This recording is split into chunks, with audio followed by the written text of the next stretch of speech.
মানবিকের এত এত সাবজেক্টের মধ্যে তোমার ফোর্থ সাবজেক্ট বা চতুর্থ বিষয় বা অপশনাল বিষয় কোনটা নেওয়া উচিত, আজকের ভিডিওতে আমরা সেটা নিয়ে আলোচনা করব। দেখো, তোমরা যদি এইচএসসি তে এ প্লাস পেতে চাও বা ভালো একটা গ্রেড করতে চাও, তাহলে তোমার কিন্তু ফোর্থ সাবজেক্টটা একদম ভালোভাবে নেওয়া উচিত। কয়েকটা দিক বিবেচনা করে অপশনাল বিষয়টা নির্বাচন করা উচিত। এখন আমাদের কি কি বিষয় নির্বাচন করতে হবে? এখন আমার এতগুলো সাবজেক্ট রাখার কারণ কি?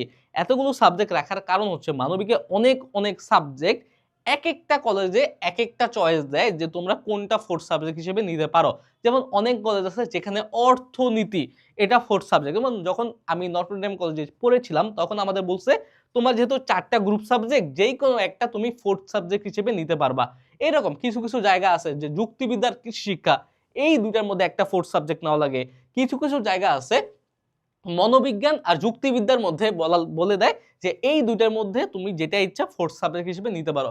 আবার কিছু কিছু জায়গা বলে অর্থনীতি ফোর্থ সাবজেক্ট, কারণ অর্থনীতি কি কঠিন। এখন ফোর্থ সাবজেক্ট নেওয়ার আগে আমাদের কিছু বিষয় বিবেচনা করতে হবে, যেহেতু এটা একটা গুরুত্বপূর্ণ সাবজেক্ট।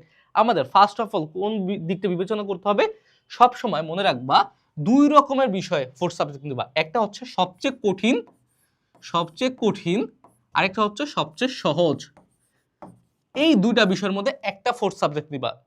হয় ফোর্থ সাবজেক্ট নিবা যেই সাবজেক্টটা তোমার, যেহেতু 4টা গ্রুপ সাবজেক্ট, এর মধ্যে একটা হচ্ছে ফোর্থ সাবজেক্ট নিবা। যেটা তোমার কাছে সবচেয়ে কঠিন মনে হয় সেটা ফোর্থ সাবজেক্ট নিবা, অথবা সবচেয়ে সহজ। যেমন আমি কোনটা প্রিফার করি, আমার কাছে সবচেয়ে কঠিন মনে হতো লজিক, আমি এটা ফোর্থ সাবজেক্ট নিয়েছিলাম। সবচেয়ে সহজ যেটা মনে হয়, যদি তোমার কাছে সবচেয়ে সহজ মনে হয়, ধরো তোমার সবচেয়ে সহজ মনে হচ্ছে সিভিক্স, তাহলে সেটা ফোর্থ সাবজেক্ট নাও। কেন? সবচেয়ে কঠিন সাবজেক্ট তোমাকে হেল্প করবে পাস করতে, এ প্লাস সিকিউর করতে। আর সবচেয়ে সহজ সাবজেক্ট যেটা, সেটা তোমাকে হেল্প করবে এ প্লাস সিকিউর করতে।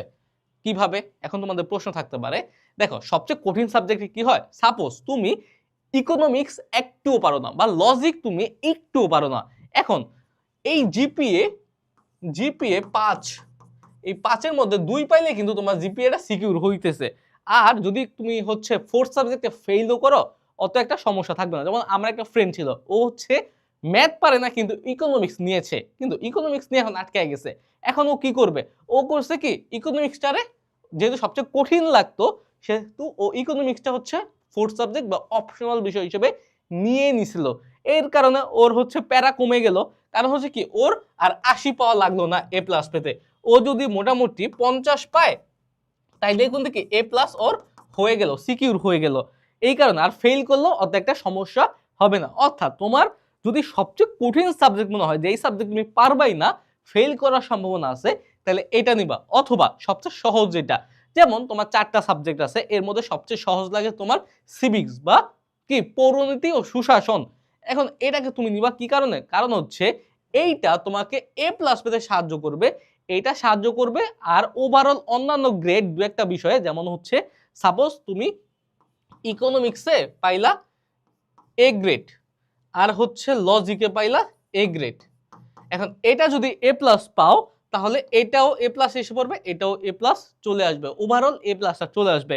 এটা নিয়ে আমরা ইন ডিটেলসে অন্য একটা ভিডিওতে বিস্তারিত আলোচনা করব। কিন্তু আজকে এইটুকু জানো যে হয়তো সবচেয়ে কঠিন সাবজেক্টটা হচ্ছে তুমি অপশনাল হিসেবে নিবা, অথবা সবচেয়ে সহজ সাবজেক্টটা তুমি অপশনাল হিসেবে নিবা। এখন আসি আমরা মেইন আলোচনায়, যে অর্থনীতি বিশেষ করে তোমার সব জায়গায় থাকে হচ্ছে যুক্তিবিদ্যা, কৃষি শিক্ষা, মনোবিজ্ঞান, আরেকটা সাবজেক্ট আছে যেটা হচ্ছে গার্হস্থ্য।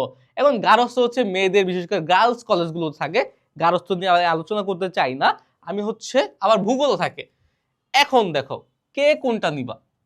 আগে ভূগোল আর মনোবিজ্ঞান নিয়ে আলোচনা করি। ভূগোল আর মনোবিজ্ঞানে চিত্র আছে, গ্রাফ আছে। এখন এখানে প্র্যাকটিক্যাল মার্কস আছে, প্র্যাকটিক্যাল মার্কস কত? 25 25 50, 25 যোগ 25, 50 মার্কস তোমার হচ্ছে প্র্যাকটিক্যাল। অর্থাৎ যে একদম ইজিলি এ প্লাস পেতে চাও, ক্লাস কিন্তু সকল কিছু এই কোর্সের মধ্যে দেওয়া আছে। সুতরাং ক্লাস নিয়ে সমস্যা না, তুমি পড়বা কিনা এটা আগে নিজেকে বুঝাও। যদি পড়ার ইন্টেনশন থাকে তাহলে এটা নিতে পারো। চিত্র বুঝার বিষয় আছে, তারপর গ্রাফ আঁকা লাগবে, প্রচুর গ্রাফ আঁকা লাগবে। তারপর প্র্যাকটিক্যাল খাতা মেনটেন করা লাগবে, প্র্যাকটিক্যাল খাতায় অনেক চিত্র আঁকা লাগবে। কিন্তু প্র্যাকটিক্যাল খাতায় মোটামুটি বাংলাদেশে প্র্যাকটিক্যালে ফুল মার্কসই পাওয়া যায়।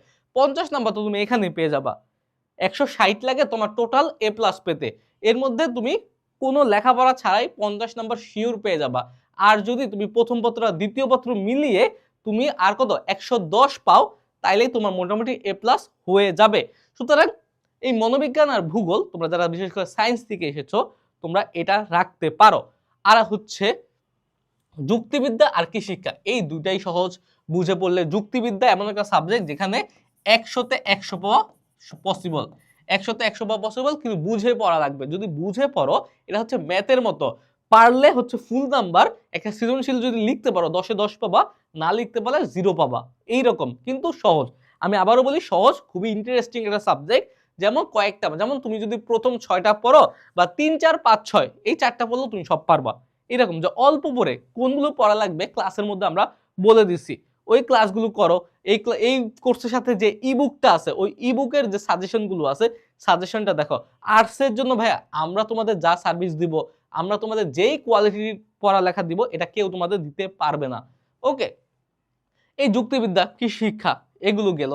তারপর কৃষি শিক্ষা কি, তোমরা 9, 10 যেমন কৃষি শিক্ষা পড়ছো, ওই নর্মাল কৃষি শিক্ষা পড়াই। ওকে, এই জিনিস। সুতরাং প্র্যাকটিক্যাল তুমি যেই প্র্যাকটিক্যাল সরি ফোর্থ সাবজেক্ট তুমি যেইটাই নাও না কেন, জাস্ট দুইটা জিনিস খেয়াল রাখবা, হয়তো কঠিনটা নিবা অথবা সহজটা নিবা। যেইটা নিবা ওইটাই লাভ। যেমন আমি আমার কাছে যেটা কঠিন লাগছে ওইটা আমি নিছি। আর এগুলোর মধ্যে যদি আমাকে বলা হতো যে ভাইয়া আপনি কোনটা নিতেন, আমি নিতাম যুক্তিবিদ্যা। কেন? যুক্তিবিদ্যা হচ্ছে একই সাথে আমার কাছে কঠিন লাগতো, আবার একই সাথে সহজও, কারণ নাম্বার তোলা সহজ। তারপর কৃষি শিক্ষা, কৃষি শিক্ষা এমন একটা, বাংলাদেশে প্রায় 70% স্টুডেন্টদের ফোর্থ সাবজেক্ট থাকে কৃষি শিক্ষা। ভালো একটা সাবজেক্ট, আমাদের সবচেয়ে নতুন সাবজেক্ট, সবচেয়ে ভালো ক্লাস কৃষি শিক্ষায় করানো হয়েছে। সবই ক্লাস ভালো, কিন্তু সবচেয়ে আপডেটেড ক্লাস, আপডেটেড বইয়ের উপরে। সুতরাং কৃষি শিক্ষাও তোমরা রাখতে পারো। এই কয়েকটা দিক যদি বিবেচনা করে নাও, তাহলে আশা করা যায় তোমার ফোর্থ সাবজেক্ট নিয়ে কোনো সমস্যা হবে না। এরপরও তো অনেকে সমস্যা ফেস করবা না, করবা, আমরা আছি কি করতে, আমাদের ইনবক্সে জানাবা, আমরা তোমাদের এই সমস্যাগুলো সমাধান করে দেবো। তোমাদের মনে যদি অন্যান্য ডাউটও থাকে আমরা সেগুলো ক্লিয়ার করে দেবো ইনশাল্লাহ। ওকে, তাহলে আজকের এই ভিডিওটা এই পর্যন্তই থাকলো, আবার দেখা হবে। সেই পর্যন্ত সুস্থ থাকো, ভালো থাকো, আসসালামু আলাইকুম।